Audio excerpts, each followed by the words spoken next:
welcome back. This is a place for quiet stories from the wizarding world. The paths canon never walked, the choices that might have changed everything. Here, we take a single moment and turn it slightly. We follow the consequences slowly, carefully, year by year. If you enjoy these long, immersive journeys into alternate magic, consider subscribing and settling in. Now, let's start. The wizarding world congratulates itself on surviving 1981. It should not. In the official story, the war ends on a cottage floor in Godric's Hollow, with a mother's scream and a baby's scar transmuted into national myth. Peace, they say, was purchased that night. Voldemort is gone, the Death Eaters scattered, and the future belongs to school letters and Quidditch scores. They are wrong. What followed was not peace, but an armistice written in ash and wishful thinking, maintained by an old man's optimism and a ministry's appetite for denial. In canon, this delusion has time to harden.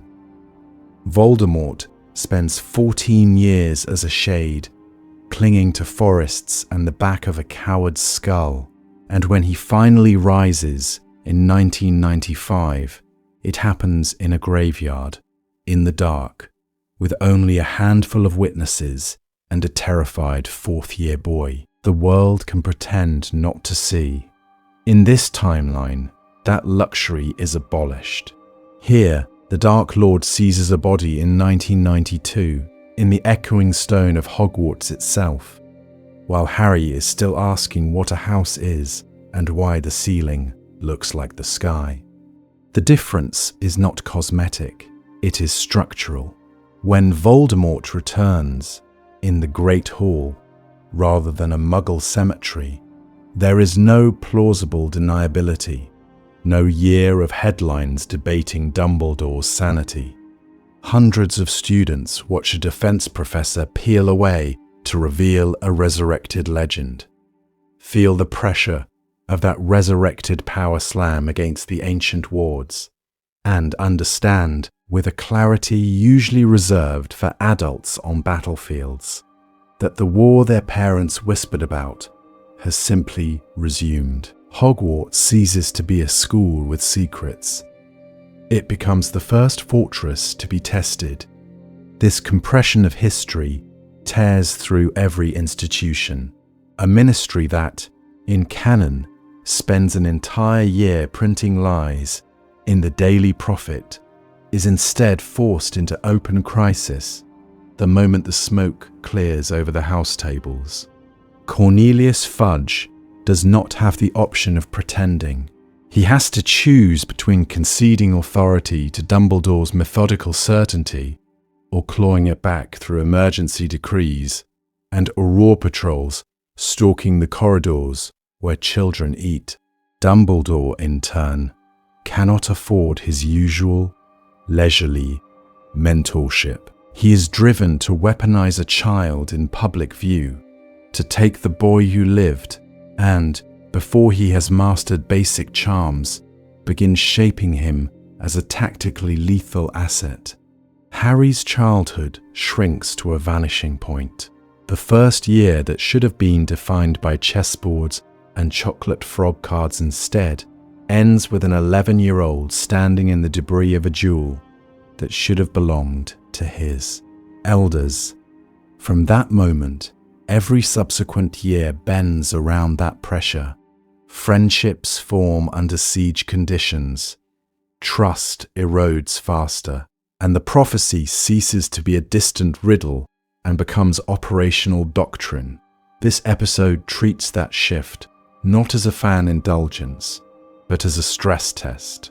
We will move year by year through the altered war, tracking how soul resonance, fear, and policy interact when the Dark Lord returns at the weakest possible moment for everyone else, until we reach a fourth year where Harry is less a champion and more a child general, and ask, at the end, who breaks first, Voldemort, the Ministry, or Harry himself. Rewriting Halloween, a different first scar. We do not begin with Godric's Hollow burning under a Halloween sky. In this timeline, the world's axis tilts 11 years later in the silence beneath Hogwarts. The legend says Harry destroyed Voldemort's host with a touch and bought the world 3 more peaceful years. They are wrong. The true divergence is anchored to a single night, June 4th, 1992, in the underground chamber of the Philosopher's Stone. Quirinus Quirrell kneels before the mirror of Erised, flesh already thinned by possession, mind already eroded by contact with a parasitic shade. Canon insists he is merely a cowardly vessel, brittle and disposable. Yet Quirrell has spent a year walking these corridors, tracing their geometry with a scholar's obsession and a fanatic's hunger, and he has prepared the stone beneath his feet as carefully as any lesson plan. Etched into the flagstones, so faint that even Dumbledore's returning gaze will later skim past them, are concentric ritual circles threaded through the very foundations of the school. Blood grooves, ash sigils, micro-runes hidden beneath centuries of dust. Quirrell has designed the chamber itself as a crude ritual engine, a fortress turned inward, a last contingency for a master he both fears and worships.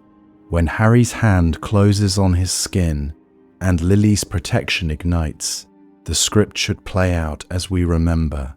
Burning flesh, collapsing host, a shrieking spirit, fleeing into the night. Instead, the pain is the trigger. As Quirrell's body begins to blister and fail, Voldemort acts with methodical certainty, snapping shut a trap that has been 10 years in the making. The Philosopher's Stone, resting in Harry's pocket, is not merely a passive prize. In this chamber, in this timeline, it carries a pre-bound Horcrux fragment, an experimental shard of the Dark Lord's soul, anchored to alchemical perfection.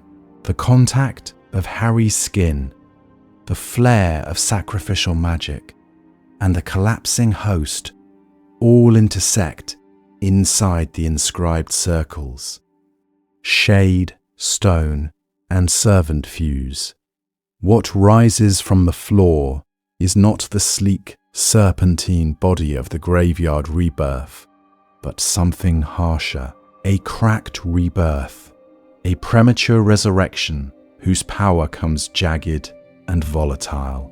Flesh knits around red stone, veins hum with philosopher's fire and soul resonance, eyes open already burning with hatred and imbalance. Voldemort is back, breathing, wand capable, tactically lethal, but the body screams against itself, a masterpiece to be moulded that has been forced from the kiln too early. He cannot duel Dumbledore here. Not yet. Every second in that chamber is agony and opportunity intertwined. He sees Harry clearly now, the boy who has touched his host, his Horcrux, his stone, and survived. The prophecy's child is no longer an abstract threat. He is a weapon being polished in the dark by forces Voldemort does not fully understand. Harry stumbles from first year, not as the savior who delayed a war, but as its unwitting catalyst. Lily's protection does not destroy Voldemort this time. It anchors him, binds the ritual long enough to succeed, welding Dark Lord to artifact with the boy's magic as solder. On the train home, there is no true peace, only the illusion of a quiet compartment and the faint ache of a scar that is no longer merely a scar.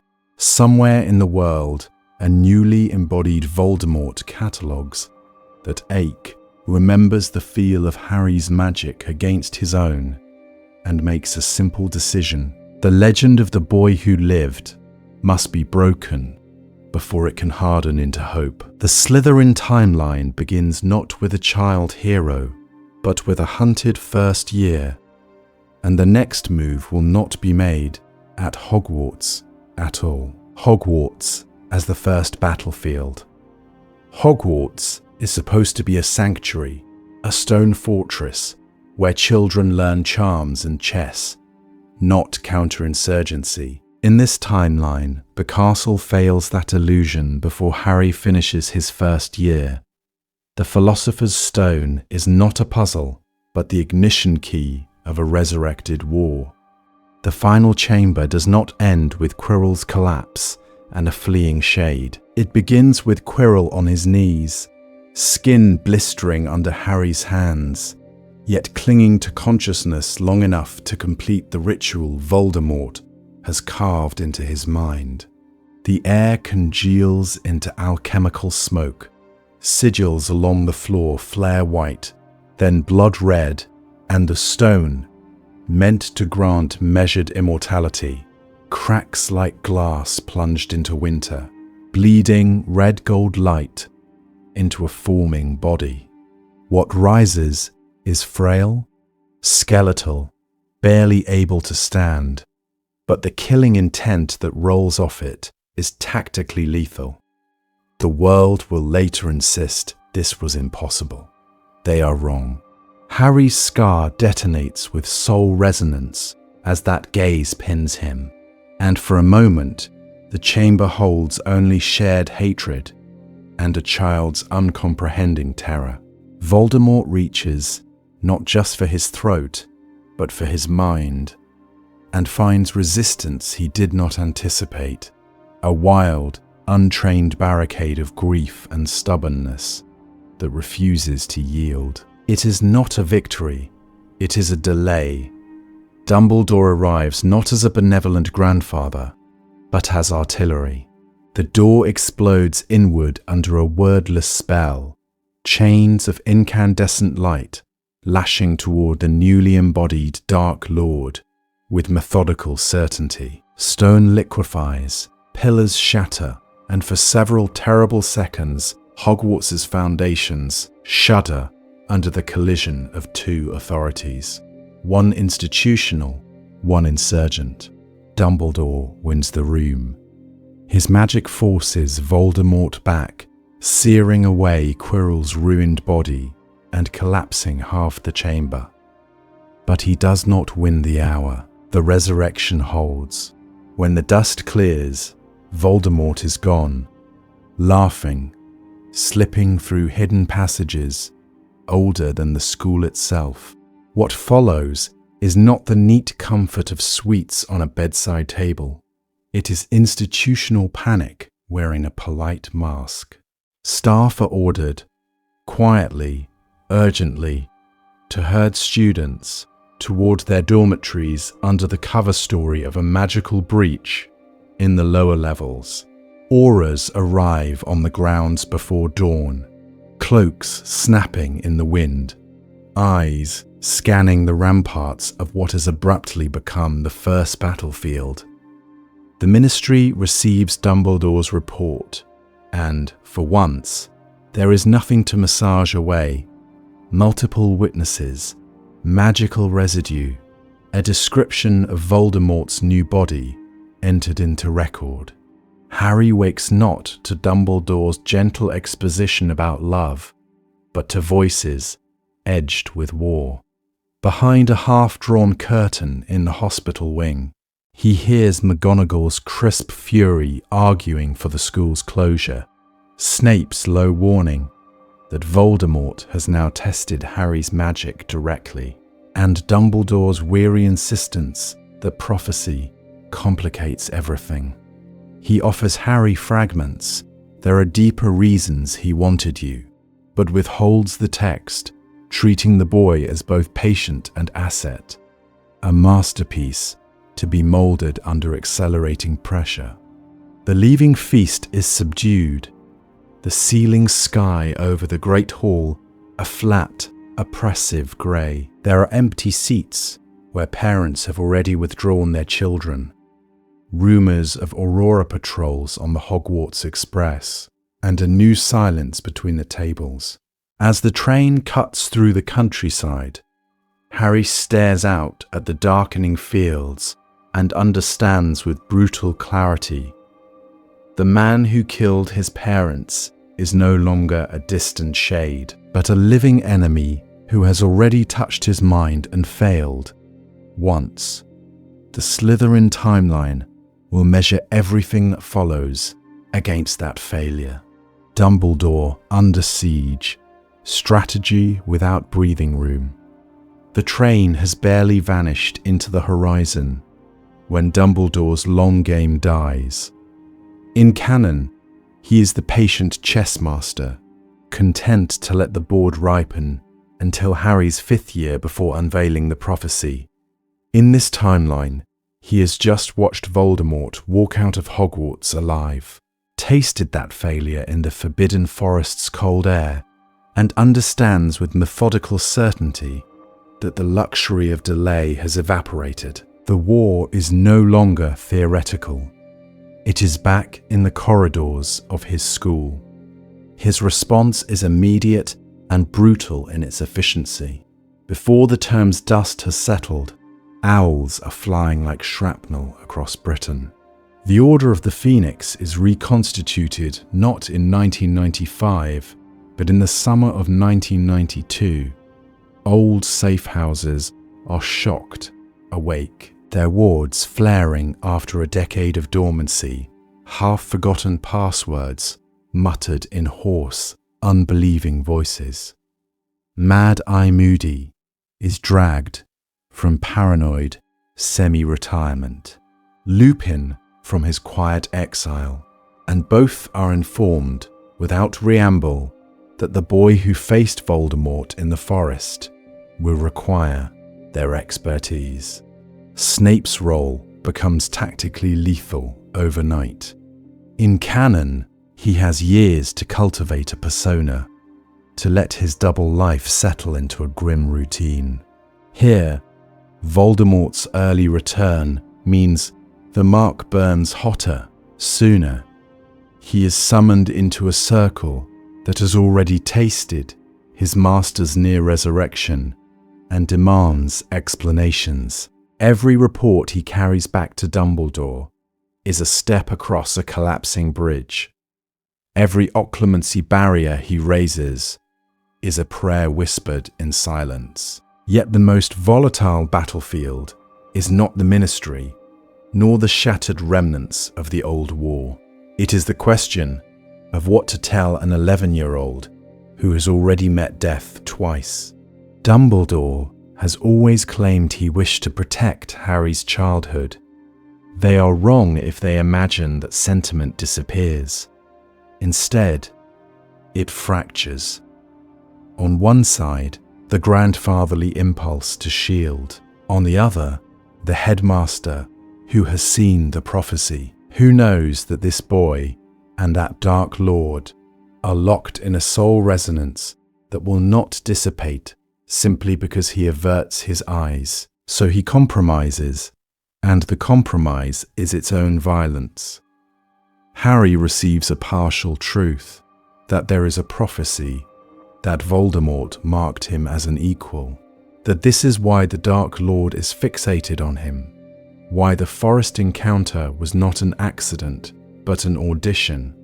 What he does not hear are the words, Horcrux, or sacrificial calculus. He is told enough to understand he is a weapon being polished in the dark, not enough to grasp the full blueprint of the masterpiece to be molded. The cost is immediate. First-year summer is no longer a return to mundane neglect. It becomes a training camp stitched together from borrowed favors and resurrected alliances. Lupin introduces him to basic dueling under shabby shielding charms. Dumbledore, grim-faced, begins occlumency far earlier than in canon, forcing Harry to confront the architecture of his own mind before he has language for trauma. Childhood compresses under drills and whispered contingencies. Trust distorts. Harry is more informed, and therefore more burdened. He learns to pass every adult sentence for omissions, every reassurance for tactical framing. By the time he returns for second year, every classmate is no longer just a peer, but a potential hostage, asset, or liability in a war he never chose. Hogwarts tilts, almost imperceptibly, from school toward fortress, and the unresolved question, hanging over Dumbledore's new strategy like a curse, is simple. By arming Harry sooner, is he forging a resilient savior, or engineering a boy who will learn to view love itself as a breach in his defenses, just as the Chamber of Secrets yawns open beneath their feet? The Ministry's mask cracks early, Fudge in freefall. The chamber yawns open. The Ministry flinches. In canon, Cornelius Fudge spends a comfortable year pretending Voldemort is a rumor in bad taste. In this timeline, he does not have that luxury. There are signed, witnessed reports from Aurors and Hogwarts staff describing a resurrected Dark Lord with a body, a wand, and a very public kill count beneath a school. Denial would not merely be foolish, it would be suicidal. Fudge's instinct is unchanged, self-preservation at any cost. Only the method shifts. Instead of a smiling smear campaign against Dumbledore, his panic crystallizes into legislation. Emergency decrees pass through the Wizengamot under the language of provisional wartime authority, granting Aurors expanded arrest powers on mere suspicion of dark activity, authorizing curfews in Diagon Alley and quietly reclassifying high-risk beings as security concerns, rather than citizens. Werewolves receive compulsory registration for their own protection. Giants on the continent find their movements tracked. Known Death Eater sympathizers discover that their fireplaces no longer connect where they used to. On parchment, it reads like methodical certainty. In practice, it is flailing control. The first wave of these measures hits Hogwarts almost immediately because the Ministry understands one thing with tactically lethal clarity. The war's epicenter is not Knockturn Alley. It is a castle full of children. Fudge cannot yet dislodge Dumbledore without igniting open rebellion, so he does the next best thing. He inserts an observer. Dolores Jane Umbridge arrives not in Harry's 5th year, but in his 2nd, wearing the same pink cardigans and weaponized politeness, introduced as a liaison to ensure constructive cooperation between Hogwarts and the Ministry. They are wrong about what she is. She is not a bridge. She is a leash. Her mandate is twofold: constrain Dumbledore's autonomy and keep the boy who lived under continuous, reportable surveillance. Classroom syllabi begin to shift by inches toward Ministry-approved narratives. Detentions acquire a new, quiet menace. Harry's movements are logged with bureaucratic devotion. What was once a school edging toward fortress now feels like a fortress being slowly annexed from within. Beyond the castle, political tectonics grind. Pure-blood families fracture along lines of fear and ambition.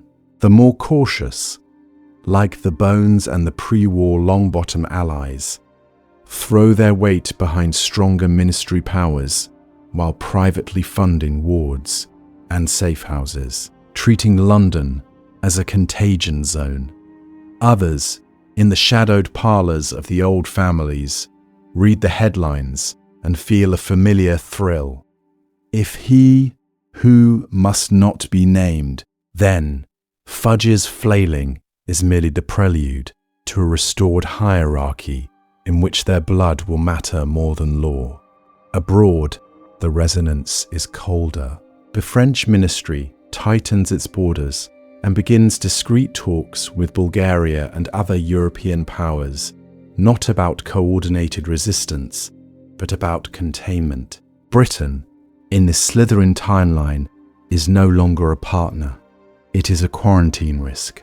The Daily Prophet becomes the public face of this unease. Euphemisms proliferate. He who must not be named cited in Scottish Highlands. Is Hogwarts safe for your child? Ministry reassures public. Measures in place. The language is calming. The photographs are not. Blurred images of shattered shop fronts in Diagon Alley, of auras standing in rubble, of hastily erected ward lines glowing in the dark, cut through the official serenity like fractures in glass. Then the pattern interrupt arrives, not in print, but in blood. Death Eaters begin with small, surgical atrocities. A Muggle-born family erased in a village no one outside their class has heard of. A werewolf accidentally killed during a registration raid. A half-giant caravan ambushed at dusk. Each attack is calibrated to probe a different fault line in Fudge's new regime, to test whether the ministry will overreach, hesitate, or simply break. The message, whispered through the world with a kind of terrible soul resonance, is brutally simple. The war is not coming. It has already resumed, and Hogwarts, caught between Dumbledore's quiet preparations and Umbridge's smiling surveillance, will be the first battlefield where Harry learns what a government in freefall really looks like. Voldemort 2.0, a Dark Lord without recovery time. Voldemort understands this before anyone else. The war has resumed, but his own resurrection is a flawed prototype. Half alchemy, half parasitism, and all rage. In the bowels of some forgotten manor, the new body takes shape. Flesh knitted from Quirrell's failing tissues, refined and coerced into coherence by the Philosopher's Stone's impossible alchemy. It is functional. It is powerful. It is wrong. The magic that once flowed through him like a river now moves in jagged surges. Every major spell leaves hairline fractures along nerves that were never meant to carry that voltage. He can still kill with a word, but each killing curse is a withdrawal from a dangerously limited account. In this timeline, that limitation becomes design. Forced to ration his magic, he learns a colder discipline, abandoning the Baroque theatrics of his first rise. No more grand public duels, no more blazing dark marks above every corpse. Instead, he becomes a strategist in enforced exile, a commander who prefers to move through proxies, curses and whispers, psychological warfare as his primary export. A teacher accidentally imperioused into sabotaging an oral raid. A werewolf pack nudged toward a Muggle village on the eve of a Wizengamot vote. A single, well-timed leak that exposes a ministry cover-up and rots public trust from within. This leaner Dark Lord is not less dangerous. He is tactically lethal. At the center of his recalibrated campaign stands Harry Potter. The boy's magic, felt intimately as it burned through Quirrell's body, becomes an obsession that borders on religious. Voldemort has no patience for Trelawney's theatrics, but he believes in results. The soul resonance he tasted that night convinces him the prophecy is not a distant threat, but an active variable. Simple murder now feels crude, even strategically unsound.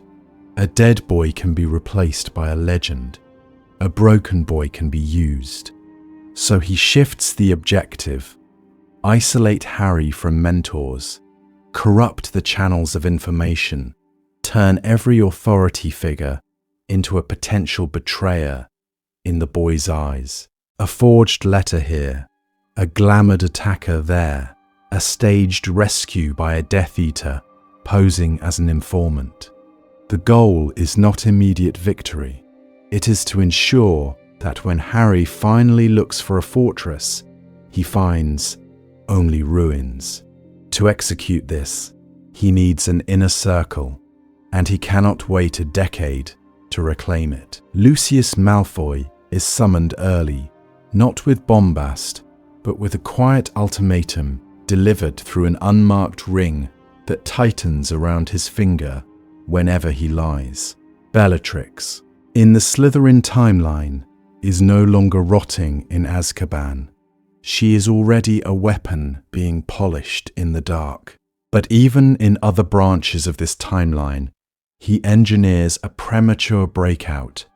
Small, surgical, deniable. Those who answer quickly form a core that is numerically modest, but fanatically loyal, bound not by nostalgia for the old war, but by the knowledge that their master is wounded and therefore more vicious.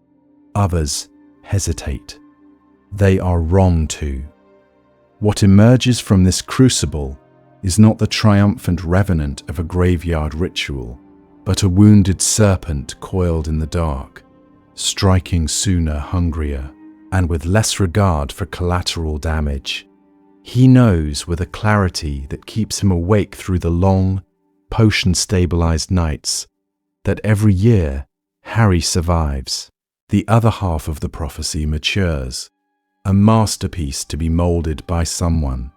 Voldemort's only question is whether that someone will be Dumbledore or himself. Year 2 in the crosshairs, the chamber as a war experiment. Voldemort does not waste his second year of Harry Potter's life on petty theatrics. In this timeline, the diary is not an abandoned experiment rotting in Malfoy's vaults. It is recalled, reworked, and weaponized by a Dark Lord who has already tasted partial resurrection and refuses to gamble his fragile new body on Hogwarts' ancient caprices. The object that slips into Ginny Weasley's cauldron is no longer a forgotten Horcrux used by Lucius to embarrass Arthur. It is a remote wand, a surveillance node, a sliver of Tom Riddle given new protocols. Through it, Voldemort can test the school's wards, its staff responses, and, most importantly, the breaking strain of the boy who defied him. Every ink-stained confession Ginny writes becomes telemetry. Every fear she bleeds onto the page is logged with methodical certainty. The first opening of the chamber is therefore not a series of near misses. It is a live fire exercise. When the basilisk is unleashed, its orders are simple and tactically lethal. Do not frighten. Cull, the unfortunate Hufflepuff, who meets those yellow eyes in the corridor, does not rise again, and the silence that follows is not the bemused whispering of cannon, but the stunned, metallic hush of a fortress, realizing it is already under siege. Hogwarts goes into partial lockdown, corridors patrolled, portraits on alert, yet the attacks continue to slip through the cracks, like water through stone. For Harry, already entering second year with the knowledge that Voldemort lives and hunts, the diary is not an intriguing curiosity. It is a voice that feels uncomfortably like home. The younger Tom Riddle that bleeds out of the pages is not merely a puzzle. He is a mirror held at a dangerous angle, a version of Voldemort, unscarred by defeat, speaking in the calm, reasonable register of someone who has never had to scream. He offers explanations for the parcel tongue, for the strange soul resonance Harry feels near places of old magic, for the way power answers him too quickly. He does not tempt with fireworks, but with clarity. Dumbledore senses the intrusion almost at once. He recognizes the diary as dark magic, feels the Horcrux stench coiled within it, but he is trapped by his own long game. To name it publicly would be to reveal a theory he has not yet proven, to admit that Voldemort has fractured his soul, and that Harry stands at the center of that fracture. Instead, he maneuvers in half measures, watching Harry more closely, tightening protections, until Lucius and an increasingly empowered Umbridge engineer his removal. Authority is evacuated at the precise moment war comes through the pipes. The descent into the chamber is therefore not a nostalgic echo of a long-ago memory. It is a duel staged under observation. As Harry faces Riddle's shade and the basilisk, Voldemort watches through the Horcrux link, studying the boy's choices the way a general studies battlefield reports. Fawkes' arrival, the sword's answering leap from the hat, the way Hogwarts itself seems to rally to Harry. These are not miracles to him, but data points. When the diary is pierced and Riddle shreds into nothing, Voldemort learns two truths that harden his strategy like cooling steel. Harry can kill pieces of his soul, and the castle's oldest magics will move for the boy as they once moved for its founders. The Slytherin timeline tilts on that realization, because now Voldemort understands that Hogwarts is not merely a battleground. It is Harry's ally, and allies can be taken hostage, forging the trio. Children turned early soldiers. Hogwarts becomes a hostage, but the chains bite first into 11-year-old wrists.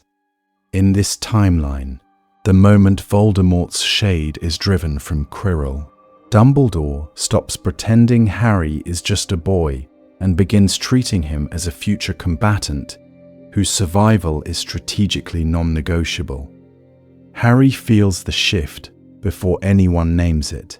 Detentions become private remedial sessions, where Dumbledore's voice is soft, but his curriculum is brutal. The first clumsy occlumency drills, the first deliberate exposure to killing curses in memory form, the first admission that there is a prophecy and that it speaks of war, not destiny. Harry walks into second year no longer wide-eyed. He scans corridors like a patrol route, measures professors as assets or risks, and accepts with a frightening, quiet relief that he is a weapon being polished in the dark. Hermione Granger responds to the same pressure with a different, colder genius. Canon remembers her as the fifth-year architect of Dumbledore's army. They are wrong. Here, the basilisk attacks are not a mystery to be solved, but a pattern of escalation inside a besieged fortress. And Hermione's fear metabolizes into infrastructure. By October of second year, she has a coded rota of study groups meeting in unused classrooms, a hand-copied index of every defensive spell, shield charm and binding curse in the library, and a growing obsession with the legal architecture of magical conflict, international statute, breaches, emergency powers, what constitutes a lawful duel in wartime. Her notes read like blueprints for a rebellion that does not yet exist. They soon will. Ron Weasley, raised in the long shadow of the First War, recognizes the signs before either of them. He has watched his mother flinch at unexpected owls, listened to his father's low arguments about ministry decrees, heard the names of the dead spoken with that peculiar Weasley mixture of rage and resignation. When the Daily Prophet can no longer bury attacks behind euphemism, Ron understands with a clarity that horrifies him. He has not befriended a legend, but a front line. The pressure fractures him early, moments of incandescent loyalty standing between Harry and a curse, taking a hex meant for Hermione during a corridor ambush, alternate with flashes of corrosive resentment when teachers defer to Harry's opinion, when Dumbledore asks Harry for just a word and leaves Ron in the hall. He becomes the emotional anchor by default, the one expected to make the dark bearable with jokes that no longer land. By third year, the trio are no longer children solving puzzles inside a school. They are a proto-unit testing battle formations inside a fortress under siege.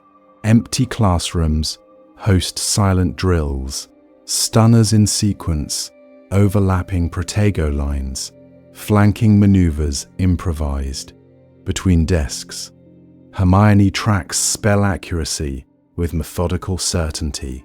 Harry practices casting after being disarmed or shoved to the floor. Ron learns to read a room for exits and cover before he sits down. A pattern interrupt arrives in the form of Lupin, whose calm, precise dueling corrections turn their improvised regimen into doctrine. Under his quiet authority, their training acquires soul resonance with the Order's wider tactics. They stop thinking like students and start thinking like auxiliaries, yet every refinement deepens the fault lines. The more the Order leans on Harry, private briefings, restricted information, whispered mentions of Horcrux-like magics, the more his role hardens into that of designated weapon. Hermione, surrounded by charts and contingency plans, becomes strategist by compulsion, while Ron is pushed into the role of permanent morale officer, the one who must not break. Roles that rigid, under pressure this constant, do not merely define, they deform. Resentments sediment quietly. Hermione's fury at being excluded from certain prophecies. Ron's shame at feeling expendable. Harry's growing suspicion that affection is always half calculation. The Slytherin timeline carries them toward fourth year, not as a united front of friends, but as a strained formation marching into a war that has already stolen their childhood. And the next escalation will demand a price from each role they have been forced to inhabit. Off-screen, canon shattered. The war that starts too soon. The tragedy is that none of these fractures happen in isolation. They are load-bearing cracks in a structure that is already shuddering. In this timeline, there is no adventure of the year neatly contained between September and June. There is only campaign after campaign, stitched together into an unbroken war. Year 1 stops being a whimsical introduction and becomes the resurrection year. Voldemort does not slink away as disembodied ash. He walks out of the forbidden forest with a body bought through blood and stone, having used the Philosopher's Stone not as a passing temptation, but as a crucible. Every adult who tells themselves that Hogwarts is still primarily a school is making a category error. They are wrong. The castle is now an active war zone, disguised as an institution of learning, a fortress whose corridors echo with the residue of killing curses, even when the students are back in class on Monday. Year 2 is no longer a mysterious anomaly. It is the Chamber Offensive. The diary is not an isolated relic, but phase 2 of a methodical certainty. Purge the school, test loyalty, and stretch Dumbledore's defenses thin. The basilisk attacks are calibrated terror strikes, probing how far the Ministry will tolerate casualties before it moves against Hogwarts' autonomy. Ginny Weasley's survival in this more lethal chamber is not a miracle. It is a scar that never closes, a soul resonance with possession and helplessness that radicalizes her early, pushing her toward hexes, clandestine dueling, and the cold conclusion that authority only protects those it values. By year 3, the Azkaban Gambit, the war is public enough that Sirius's escape cannot be framed as a lone madman chasing a boy.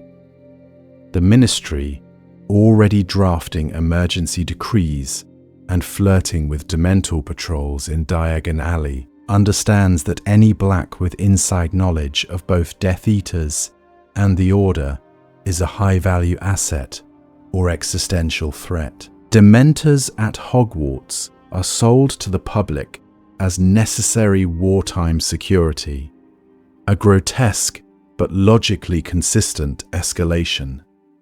Neville, watching the symbols of his parents' torment glide through the grounds, begins training not as a hobbyist, but as a grandson preparing to finish a war that devoured his family once already. The absence of quiet years means the summers dissolve into tactical pauses. At the Burrow, wards are redrawn monthly. Order messengers arrive in the Alpine hours before dawn. Harry's homework shares a table with casualty reports. Childhood is not interrupted by war. It is conducted entirely within it. Thus, when Year 4 arrives, the tournament warfront, the Triwizard Cup, is transparently another theatre. Foreign schools do not visit a quaint British academy. They walk into the epicenter of the Slytherin timeline, where a weapon being polished in the dark is about to be displayed to the world under the guise of sport. No institution has time to recover. Hogwarts improvises security. The Ministry legislates in panic. The Order reacts on incomplete intelligence. Their mistakes are not born of stupidity, but of exhaustion. And the next phase of Voldemort's strategy will exploit that exhaustion with tactically lethal precision. The Prisoner and the Prophecy, Year 3 as a shadow trial. The third year does not arrive as a breather between crises. In this timeline, it functions as a controlled experiment in who will own Harry Potter's future. Hogwarts is no longer a school with occasional danger. It is a besieged fortress where every adult with authority is trying, openly or covertly, to imprint their narrative on a boy the prophecy has already marked as a strategic asset. Sirius Black's escape from Azkaban therefore lands not as a sensational headline, but as a destabilizing variable in an already fragile war calculus. The world believes he is a lone fanatic, obsessed with finishing Voldemort's work. They are wrong. Dumbledore reads the file, remembers the laughing boy at Godric's Hollow, and sees a godfather who might reintroduce Harry to the concept of unconditional loyalty rather than utilitarian alliance. Voldemort, now fully embodied years ahead of schedule, sees something colder, a broken man whose guilt can be redirected into a weapon aimed at Harry's psyche, a living reminder that everyone he trusts can be turned or taken. The Ministry sees only scandal. For them, Sirius is not a mystery to be solved, but a liability to be silenced. Better kissed than questioned. Better erased than allowed to testify about who really commanded which side of the war. Into this pressure cooker walks Remus Lupin, no longer a nostalgic relic of the past, but a test case. A werewolf hired to teach defense in a Hogwarts already under siege, gives the Ministry every pretext it needs to threaten intervention. Lupin responds the only way he can, by teaching, as if every lesson might be the one that keeps his students alive when the wards finally fail. His curriculum abandons the genteel dueling of cannon. He drills shield layering, coordinated retreats, and anti-possession protocols derived from First War field manuals. Detention becomes sparring review. Homework becomes tactical analysis. The subtext is stripped away. This is survival training. The Dementors are the visible price of that survival. Officially, they guard the school from Sirius. Functionally, they guard the Ministry's version of events, a spectral cordon reinforcing the idea that the state is the only bulwark against chaos. Their presence around the lake and at the gates creates a constant low-frequency terror, a psychic pressure that grinds down resistance. For Harry, who has now faced Voldemort twice at close range, their impact is amplified. His soul resonance with the Dark Lord's magic means they do not merely dredge up his parents' deaths, but replay Quirrell's crumbling body and the basilisk's dying scream. Fear curdles into rage. Rage demands an outlet. The shrieking shack provides it. When the truth about Sirius detonates, Pettigrew alive, loyalties inverted, Harry is not just a boy choosing between revenge and mercy. He is a conscript, deciding what doctrine will govern his conduct in a war that has already stolen his childhood. One path is brutally efficient. Kill the man you believe betrayed your parents. Prove you can do what the adults will not. Become a weapon being polished in the dark. The other is slower, maddening, and far more dangerous to the existing order. Insist on truth, due process, and verification, even when it risks losing your chance at vengeance and undermines the Ministry's carefully curated narrative. He chooses a second path, methodical certainty over cathartic violence. It is a moral victory that looks on paper like a strategic blunder when Pettigrew escapes again into Voldemort's service. Yet the real observer in that collapsing house is neither Fudge nor Dumbledore. It is Voldemort, watching through Death Eater reports as Sirius escapes and Harry clings to the scandalous hope of family. The Dark Lord learns something no prophecy could have told him. Harry can still be reached through love, which means he can still be broken through loss. The Slytherin timeline adjusts. The next moves will not simply target Harry's body or reputation. They will target his capacity to hope, and the war will darken accordingly. The tournament that was never a game, Year 4 as open war, Hogwarts is no longer a school with a dangerous event attached. It is a fortress hosting a spectacle under occupation. The world insists the Triwizard Tournament is a celebration of unity and tradition. They are wrong. In canon, the tournament is a covert delivery system, a ritualized courier service smuggling Harry to a graveyard so Voldemort can rise. In this timeline, the Dark Lord has already walked the earth for 3 years, his presence a constant pressure behind every ward and whisper. The inversion is brutal. The tournament is not cover.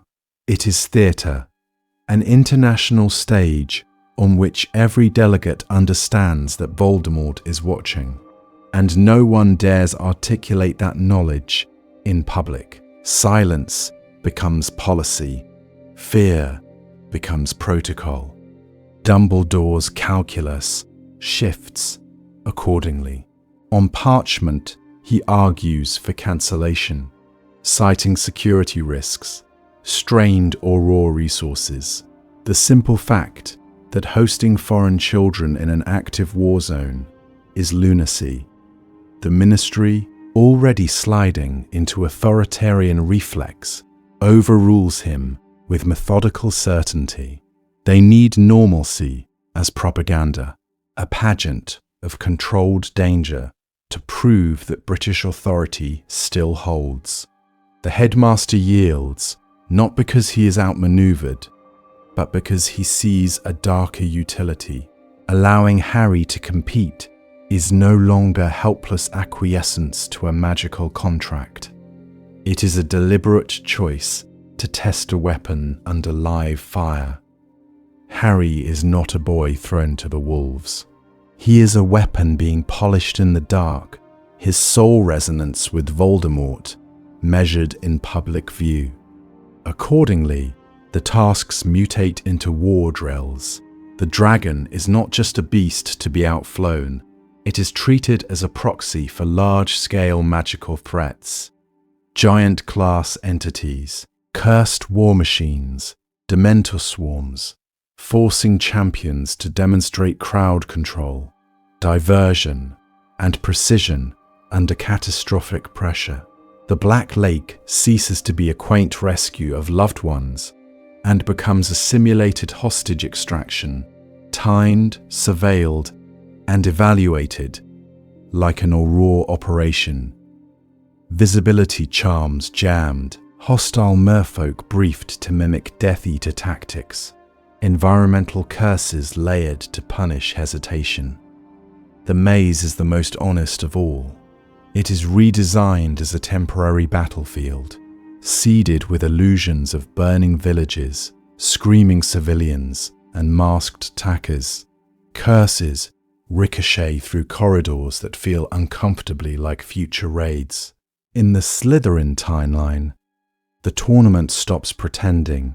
The graveyard portkey, then, is not a resurrection hinge, but a trap engineered to break prophecy itself. When Harry touches the cup, he is not delivering Voldemort a body. He is stepping into a ritual circle, already humming with stolen power. Voldemort stands waiting, fully embodied yet imperfect, his form flickering at the edges like a badly anchored spell. The ancient tournament magics are repurposed as an amplifier. Harry's blood, willingly spilled in trial after trial, is the final reagent to stabilize and upgrade that fragile body, to weld Dark Lord and champion into a closed circuit of power. If Harry dies here, the prophecy collapses. If he survives, he does so marked by amplified resonance. He survives, barely. When he returns, there is no whispered, deniable story. He crashes back into the Hogwarts grounds bleeding, robes scorched, his wand hand shaking with the memory of synchronized curses. Cedric does not simply fail to appear. His corpse arrives seconds later, delivered by a panicked portkey recall that no one can spin as an accident. Harry's testimony is not the only evidence. Foreign judges have felt the ritual backlash. Beauxbatons and Durmstrang students have seen the dark mark seared into the sky, and the air still tastes of graveyard ash. The Ministry tries to reassert the old lie, to insist this is an isolated terrorist act. They are wrong again. The world is forced, finally, to say aloud what it has been evading for years. The Dark Lord is back, and he has been back for a long time, and now the war can no longer be staged as a game. Harry, the reluctant general, power, training, and fracture. By the autumn of his 4th year, the world still calls him boy, student, child. In this timeline, they are wrong. What walks the corridors of Hogwarts is something else entirely. A commander being field tested in a school uniform. A weapon being polished in the dark under the polite fiction of education. The power curve tells the story first. 3 consecutive years of open conflict have burned away any illusion that magic is primarily for exams. From the troll that was not an accident, to a stone that Voldemort personally contested, to a basilisk unleashed as deliberate terror doctrine, Harry has survived by turning every lesson into live fire training. By 4th year, he casts shields that flex and reform under pressure, chains of jinxes that flow non-verbally, and silent counter-curses that snap out before most students have drawn breath.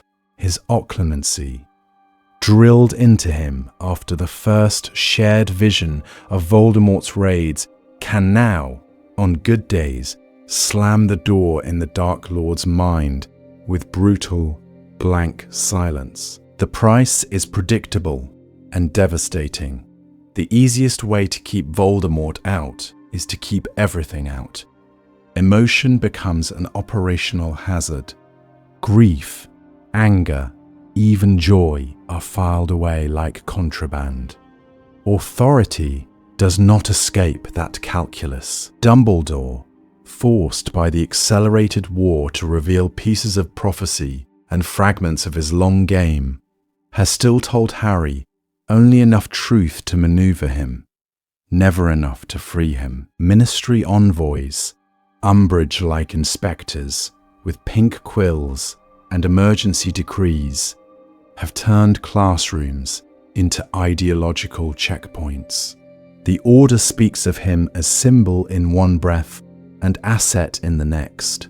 Harry learns quickly that obedience is a luxury he cannot afford. He complies when orders align with his own internal code, and quietly sabotages when they do not.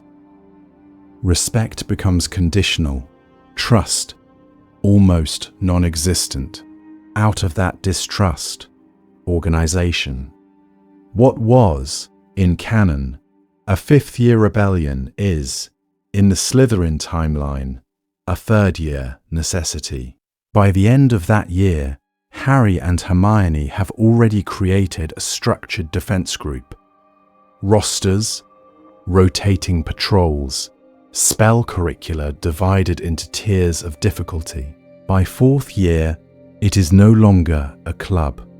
It is a proto-militia that meets in disused classrooms and behind layered wards, where Hufflepuffs drill shield formations beside Slytherins practicing coordinated disarms, and Ravenclaws refine curse-breaking patterns that look uncomfortably like battlefield tactics. Hogwarts, nominally a school, has become a fortress, with children learning to move like soldiers. The fractures begin at home base. Ron's unease, always there in canon, erupts earlier here, sharpened by the sight of his best friend consulted in order meetings where he is not welcome, by whispers that Harry's sole resonance with Voldemort makes him uniquely useful. Jealousy and fear braid together until arguments turn vicious and public.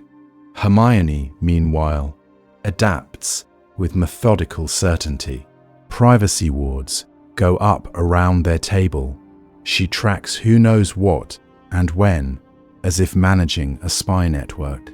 Her genius, under siege, edges toward ruthlessness. Memory charms are debated, surveillance justified, lines blurred in the name of security. Harry stands at the center of this tightening spiral, needing them both, and yet beginning to compartmentalize them like assets in a battle plan. He withholds nightmares so Ron will not flinch, hides strategic discussions from Hermione so she will not be implicated. The emotional distance is not a choice so much as a symptom. Command requires detachment. Childhood demands vulnerability. He no longer has the luxury of choosing one. And that raises the question that haunts every victory tally and every funeral in this war. When a child is forged into a commander years too early, does he become a better savior, or merely someone capable of carrying more names, more bodies, more unforgivable decisions than any teenager should ever know? The answer will define not just how this war ends, but what, if anything, is left of Harry Potter when the wands finally fall silent. A world rearranged, factions, creatures, and foreign eyes. The war does not stay politely within British borders in this timeline.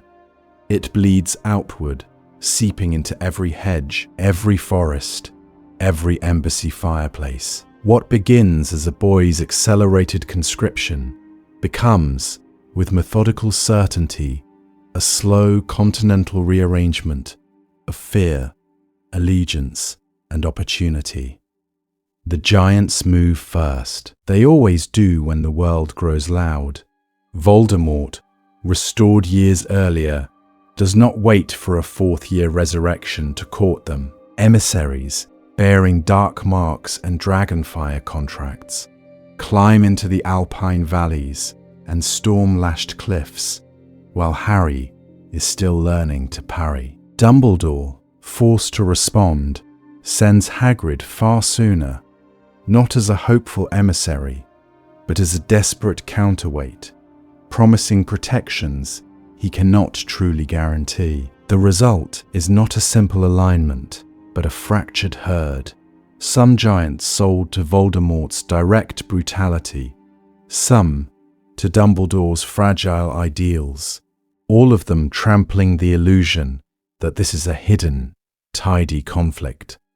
Below them, in the human shadows, werewolves are weaponized early. Fenrir Greyback is not a late-game horror.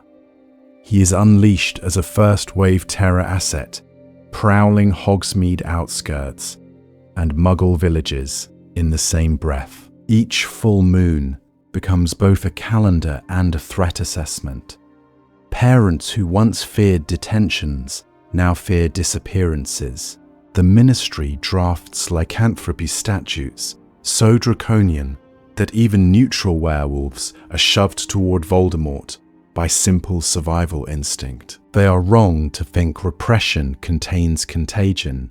It only gives it a uniform. At the edge of Hogwarts wards, centaurs lose their aloofness. War literally marches past their trees. Giants in the distance, werewolves in the underbrush, auras setting perimeter wards that sing painfully against centaur magic. In the Slytherin timeline, Firenze and his herd are split not by abstract prophecy, but by proximity. Do they remain in the clearing, eyes pinned to constellations, or do they knock arrows at Death Eaters who treat the Forbidden Forest as a supply corridor? Each skirmish pulls them closer, until even the stars feel like a battlefield map. Inside the castle, the houses mutate under pressure.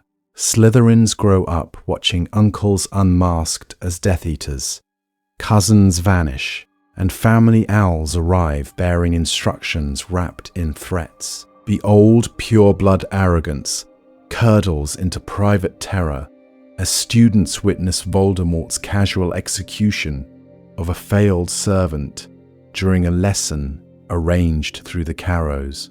Loyalty is no longer a matter of ideology. It is a question of survival calculus. Some double down, some quietly defect, and some begin to look at Harry not as a celebrity, but as a rival center of authority, a weapon being polished in the dark on the other side of the Great Hall. Hufflepuffs, dismissed in peacetime as background, become the spine of Hogwarts' war economy. Their common room turns into a logistics hub, potion ingredient inventories, food rationing charts, rota lists for tending the overflow of wounded auras in a hastily expanded hospital wing. They specialize in endurance-based magic, long-duration shields, soil-restoring charms to keep the castle grounds from becoming permanent craters, triage protocols that Madame Pomfrey quietly adopts. In this timeline, loyalty is not passive, it is operational. Ravenclaws respond the only way they know, by weaponizing knowledge. Restricted section passwords circulate in coded riddles. Study groups become research cells. They dig into foreign war doctrines, obscure counter-curses, and pre-statute dueling traditions, producing spell chains designed to break giants' ankles, disrupt werewolf packs, and blind broom formations. Some of their innovations are brilliant. Some are tactically lethal in ways even they do not fully understand, leaving first years with scorch marks and second years with nightmares. Beyond Britain, the shockwaves hit the foreign ministries. Beauxbatons and Durmstrang do not arrive in a quiet fourth year as pageant guests. They send envoys years earlier, cloaked as cultural exchanges, but functionally reconnaissance. The French ministry debates sanctions and magical embargoes over British cauldrons and broom imports, calculating whether economic pressure can restrain a Dark Lord who does not care about markets. The Bulgarian and Nordic blocs quietly reinforce their borders, update dragon reserves into aerial defense grids, and ask, behind closed doors, whether harboring British refugees will import the war or dilute it. Dumbledore, stripped of the luxury of a domestic-only crisis, internationalizes the order. Phoenixes flash not just between Grindelwald Place and Hogsmeade, but to safe houses in Marseille, Copenhagen, and the Carpathians. He barters British secrets for sanctuary corridors, offers Hogwarts research in exchange for foreign Auror detachments, and walks a diplomatic minefield where every alliance risks provoking Voldemort into preemptive strikes on neutral soil. The Order becomes less a secret club and more a shadow NATO of the magical world, held together by oaths, favours, and the brittle charisma of one aging headmaster.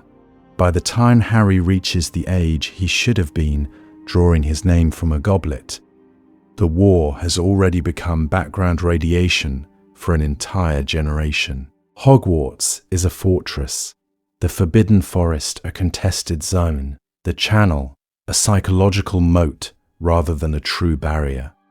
This is no longer the story of one boy and one school. It is a dark age creeping outward from Scottish stone into every wand-held society that hears the name Voldemort and quietly revises its evacuation plans. Yet even this expanding ring of fear is only the visible layer. Beneath it, a quieter resonance is forming between foreign ministers who have met Harry, creature leaders who have watched him fight, and students who have seen him bleed and not break. When the moment comes for someone to claim the right to end this war, whose judgment will the world trust more? The institutions that failed to contain Voldemort, or the teenager they have all, in different ways, used as their shield? The answer will not just determine policy, it will decide whether Harry remains a symbol or ascends into something far more dangerous. Because in the next phase of this conflict, the question is no longer who wins the war. It is, who is allowed to define what peace looks like afterward?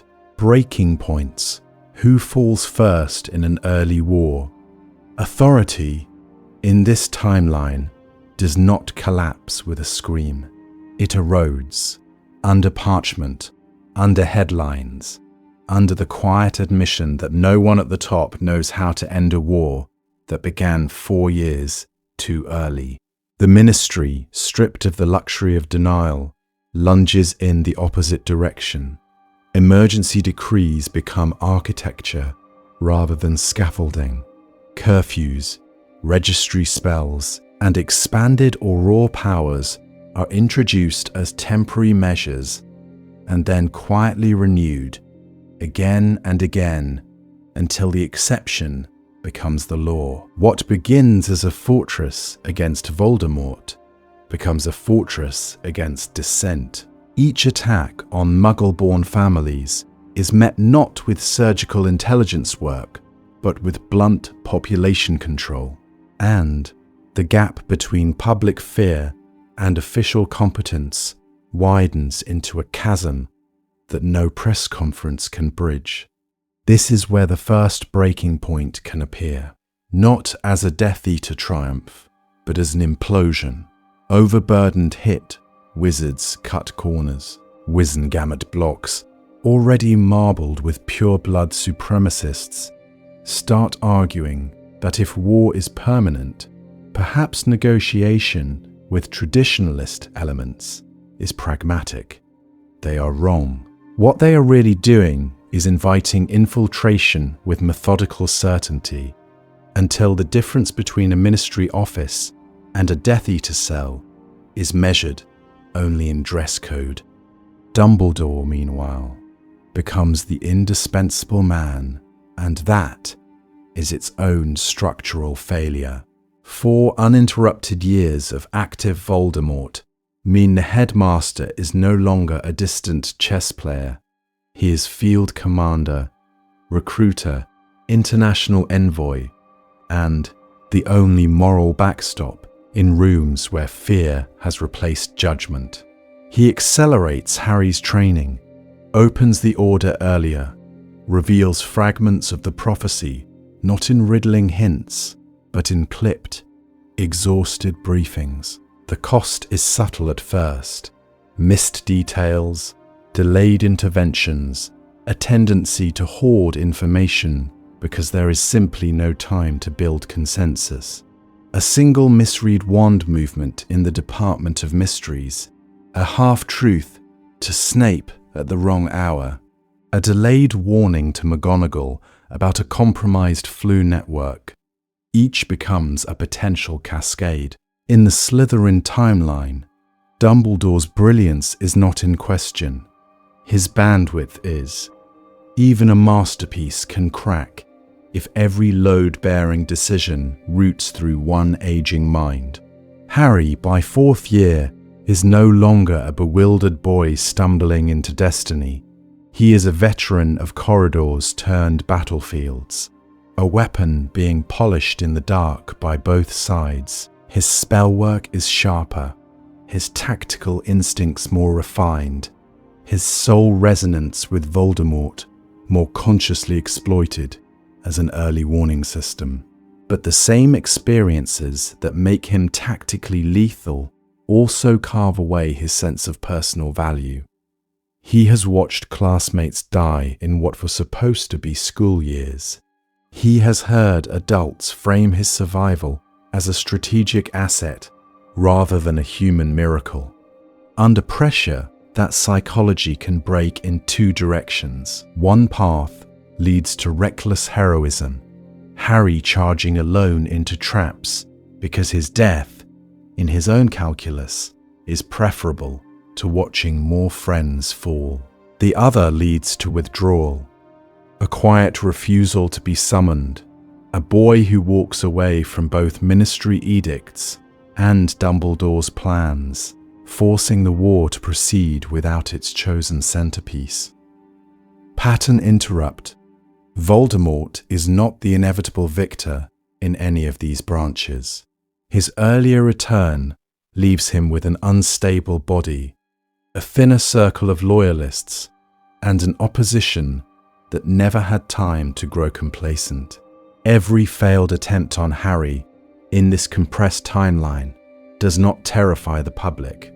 It inures them. The legend of the Dark Lord who cannot kill a schoolboy becomes a liability, a hairline fracture in his aura of inevitability. So who falls first? One plausible endgame sees the Ministry hollowed out from within, its emergency powers quietly repurposed into a legal scaffold for Death Eater control. Another has Dumbledore die years earlier, overextended, outmaneuvered, leaving a fragmented resistance to improvise in the vacuum. A third watches Harry step sideways, neither savior nor servant, forcing the world to confront Voldemort without its favorite shield. The war will end. The question is whether it ends with a coup, a martyr, or a refusal.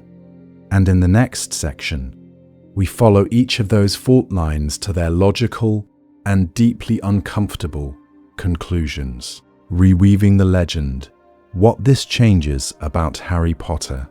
The illusion dies here that Harry Potter's life is a school story occasionally interrupted by war. In this timeline, the war is the story, and school is merely where the uniforms are issued. Canon moves like a dimmer switch. The early books are confectionery, moving staircases, chocolate frogs, Quidditch, while the darkness seeps in by degrees until Goblet of Fire snaps the world into open horror with a graveyard and a reborn Dark Lord. Here, Voldemort walks back into the world while Harry is still learning which end of a wand to hold. Every year is not a mystery to be solved, but a campaign to be survived. And the reservoir of innocence that canon carefully stretches to 15 is exhausted by 12. The prophecy shifts with that acceleration. In the original arc, it hangs over the narrative like distant thunder, a line of fate that explains what has already happened more than it dictates the present. In this Slytherin timeline, the words become an operational document. Dumbledore does not have the luxury of cryptic patience. He briefs the Order, he briefs select auras, and, far earlier, he briefs Harry. The Ministry, terrified of a second fall, demands access, redacts what it dislikes, and then leaks its own curated version to justify emergency powers. Voldemort, informed through spies and legilimency, reads the same lines and decides the prophecy is not an oracle but a design flaw to be exploited. Harry is no longer a boy unknowingly living under a sentence. He is a weapon being polished in the dark by every faction that thinks it can aim him. Character arcs warp under that pressure. Canon Harry's defining trait is reactive courage. He stumbles into danger, chooses the decent option, and only gradually learns strategy. Here, a first year who watches a fully restored Voldemort breach Hogwarts' wards does not wait to grow into leadership. He learns with methodical certainty to act before the adults can disagree. Trust contracts. Suspicion becomes his native language. Hermione, Canon's champion of rules as a bulwark against chaos, is forced into a different vocation. When the Ministry weaponizes decrees and Dumbledore bends school policy into wartime law, she becomes a proto-jurist, cataloguing every abuse, memorizing every loophole, arguing not just what is effective, but what must never be normalized. Her sole resonance is no longer with homework and house elves. It is with the idea that lore might someday be rebuilt from this wreckage. Ron stands at the fracture point. In one branch, the perpetual second son buckles under the comparison to a tactically lethal best friend, and a relentlessly principled Hermione retreating into resentment. In another, the same pressure forges him into the ally canon, only fully reveals in the final book, the one who stays in the tent, who cracks a joke in the trench, who chooses loyalty not because prophecy demands it, but because someone has to. And beneath all of it runs the question the canon politely skirts until the end. When does a chosen one become a child soldier?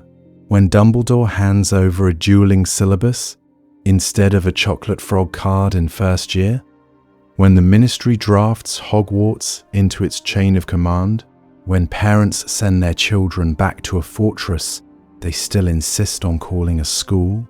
By stripping away the 4 quiet years between Voldemort's first fall and his public return, this timeline exposes what the original books were ferociously, almost stubbornly, protecting. Those ridiculous feasts, the house cup pettiness, the way a Quidditch match could still feel like the most important event in the world. These were not narrative indulgences. They were a thesis. They argued that childhood, even under shadow, deserves to exist as something other than a staging ground for sacrifice. The earlier the war arrives, the more that thesis fails. And in watching it fail, we finally see its full shape. Because once you accept that Hogwarts has always been a fortress, the final question is no longer whether Harry wins the war, but what version of himself is left to walk out of its gates. In the next section, we follow that question to its end, not through battles, but through endings, of childhood, of institutions, and of the idea that victory and survival are the same achievement. If the Dark Lord never waited, your turn in the war room. We arrive then at the war room, not in some hidden alpine estate, but in the echoing corridors of a school that never had time to pretend it was only a school. In this timeline, the divergence is deceptively simple. Voldemort regains a body in Harry's first year, not his fourth, and the entire narrative fractures around that accelerated resurrection. The Philosopher's Stone is no longer a distant MacGuffin, but the ignition point of open war. Dumbledore, stripped of the luxury of silence, must choose disclosure over myth. He cannot allow the Ministry to drift in comforting denial when a fully embodied Dark Lord has already walked the third-floor corridor. They are wrong, these officials who still speak of isolated incidents and contained threats. The return is not a rumour, it is a calendar date. From that night onward, Dumbledore's mentorship becomes triage. Harry's childhood is not gradually eroded by prophecy, it is abruptly revoked. Occlumency in second year, battlefield spellwork in third, tactical briefings where there should have been Quidditch gossip, each lesson a reminder that the boy who lived is not a symbol, but a weapon being polished in the dark. The trio do not stumble into heroism in fourth year. They are conscripted before they are 13. The Ministry, denied its favourite shield, ignorance, mutates instead into overreach. Emergency decrees arrive years early. Auras patrol Hogwarts with wands drawn. Umbridge does not come to suppress rumours of Voldemort's return. She comes to domesticate a generation that has already seen him. What was once a slow slide into authoritarianism becomes an almost immediate assertion of authority, brittle and panicked, a fortress built on paperwork and fear. And Hogwarts itself, it ceases to be the prelude to war and becomes the primary theatre. The Chamber of Secrets, in this configuration, is not a ghost story that briefly blooms and then recedes. It is a live front in an ongoing campaign. Imagine a second-year Harry coordinating with professors instead of hiding from them, or a basilisk hunt conducted as a joint operation between children and aurors who are already stretched thin. Imagine the graveyard confrontation not as a shocking escalation, but as one more ambush in a war that has never paused long enough to name its battles. The central tension crystallizes here. When Voldemort loses 4 quiet years to consolidate, everyone else loses 4 quiet years to prepare. There is no carefully orchestrated final act, only a shared improvisation under fire, where every misstep is fatal and every victory is provisional. Harry does not arrive at 14 as a reluctant champion. He arrives as a field-tested asset with soul resonance scars no one his age should carry. So this is where the war room opens to you. In this timeline, who breaks first and who stands longest? Does Ron, under constant siege, fracture under the weight of being outpaced by his best friend? Or does he harden into the tactically lethal shield Harry never had in canon? Does Hermione's brilliance, fed a steady diet of crisis and classified briefings, evolve into a colder, more utilitarian calculus than even Dumbledore anticipated? Does an earlier war make Harry a better saviour, or simply a more tragic one? Use the comments as your own strategic map. How would you rewrite the chamber when everyone already knows Voldemort is back? What does the graveyard look like when the Ministry can no longer pretend it is a rumour? And how does their response reshape the Department of Mysteries years ahead of schedule? If you want, we can take any one of those arcs: the accelerated fall of Fudge, a first-year Dumbledore's army, a ministry that turns Hogwarts into an occupied fortress, and unfold it in full narrative detail in a future episode of the Slytherin timeline. Because in any world where Voldemort returns early, the question is never just, can he be stopped, but what does stopping him cost, and who is drafted to pay? Somewhere, in some branch of the timeline, an 11-year-old is already signing that bill in fear and fire. And the real uncertainty, the one we have not yet modelled, is whether, when the war finally ends, anyone will recognise the masterpiece to be moulded that walks out of Hogwarts alive.